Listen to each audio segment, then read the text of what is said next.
Hello બધાને જય શ્રી કૃષ્ણ. તો બપોરના 1 વાગી ગયા છે અને હું ઘરે આવી ગઈ છું.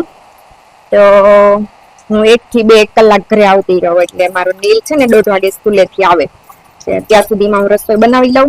પીવાનું પાણી ઉકાળવાનું, મોટર ચાલુ કરવાની, ટાંકો ભરવાનો, એ બધું કામ હોય થોડું. ને અત્યારે જો મેં આ લસણ વાવ્યું છે તો એ 2-3 દિવસ પહેલા લસણ વાવ્યું હતું તો અત્યારે જો એટલો ઉગી ગયો છે.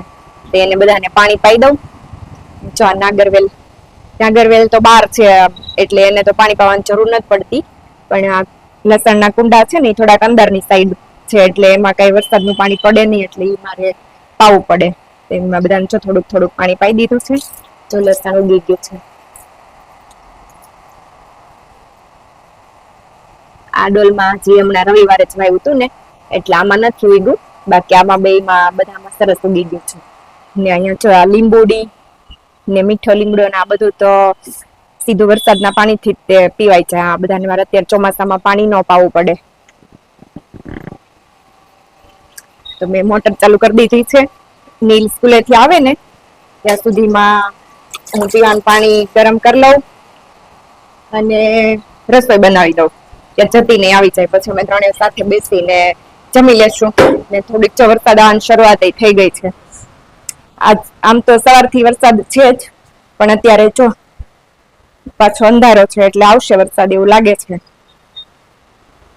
ધીમે ધીમે ચાલુ થઈ ગયો છે.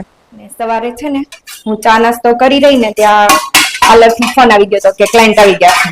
તો પછી હું ફટાફટ પાર્લર જતી રહી એટલે વાસણ ચડાવવાના અને એવા થોડાક કામ રહી ગયા હતા. તો એ બધું અત્યારે હવે પૂરું કરી લઉં.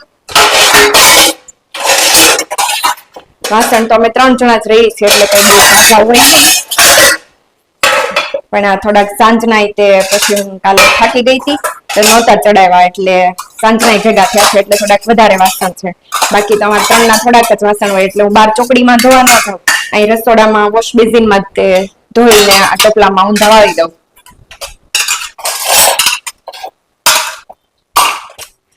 1:30 વાગ્યો ને ત્યાં રસોઈ બનાવીને ફ્રી થઈ ગઈ, કેમ કે આજે છે ને વઘારેલી ખીચડી અને કઢી બનાવવાના હતા. તો કઢી ને ખીચડી બનાવતા કઈ વાર ન લાગે.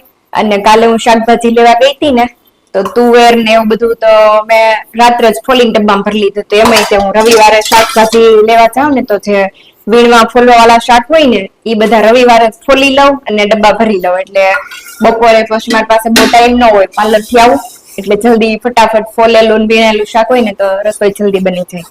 તો હવે નીલ આવવાનો ફૂલ ટાઈમ થઈ ગયો છે. એ આવે ને ત્યાં સુધીમાં રસોઈ બનાવવાના અને દૂધની બવણી એ બધું ખાલી કર્યું હતું ને તો એ વાસણ ભેગા થયા છે તે ધોઈ લઉં.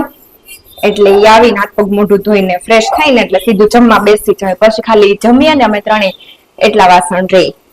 જતીન આવી ગયા છે, એ અંદર ફોનમાં જેઠાલાલ કે એવું કઈક જોતા હશે.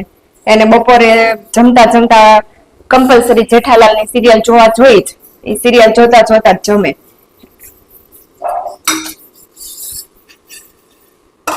હવે મારે વાસણ ધોવાઈ ગયા છે એટલે પ્લેટફોર્મ કોરું કરી નાખું અને પછી હવે જમીએ ને અમે ત્રણે એના થોડાક વાસણ રહેશે. અત્યારે છે ને ચોમાસામાં અમારા ઘરે કીડીઓ બહુ આવે. ખબર નહીં તમારા ઘરે આવતી હશે કે નહીં. કીડીઓ આવે ને એટલે મારે જો બધી વસ્તુ આવી રીતે પાણી હોય ને થાળીમાં પાણી ભરીને પછી એમાં બધી તપેલી મૂકવી પડે. આમાં ફ્રૂટ છે તો એની નીચે થાળીમાં પાણી ભરીને મૂક્યું.